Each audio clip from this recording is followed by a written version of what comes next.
Saudi আরবের ভিতরে এটাই একমাত্র জায়গা আমার মনে হয় যেখানে এখন গরম নাই, ঠিক আছে? গরম পড়তেছে না। আর এটার একমাত্র কারণ হচ্ছে গাছপালা, ঠিক আছে?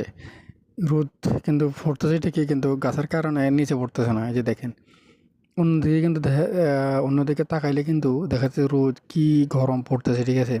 কিন্তু আমি এখন যেখানে দাঁড়ায় আছি, এই বাড়ির যে মালিক আছে ওই ওই মানুষটা মানে বাড়ির চারপাশে গাছ লাগায় রাখছে, ঠিক আছে? এবং রাস্তার মাঝখানেও গাছ লাগায় রাখছে, গাছগুলো অনেক বড় বড়। ওইগুলো কিন্তু সরকারি, ঠিক আছে? ওদের সরকার লাগিয়েছে।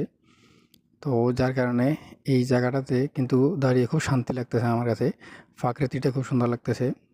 মানে চারিদিকে প্রচণ্ড গরম, কিন্তু আমি যেখানে দাঁড়ায় আছি এখানে হচ্ছে আপনার এত গরম পড়তেছে না, লাগতেছে না। এই গাছের কারণে প্রকৃতিটাও খুব সুন্দর দেখা যাইতেছে, ঠিক আছে? এই সৌদি আরবে কিন্তু বেশিরভাগ হচ্ছে মরুভূমি, কিন্তু এই জায়গাটাতে তারা গাছ লাগায় রাখছে, খুব সুন্দর লাগছে।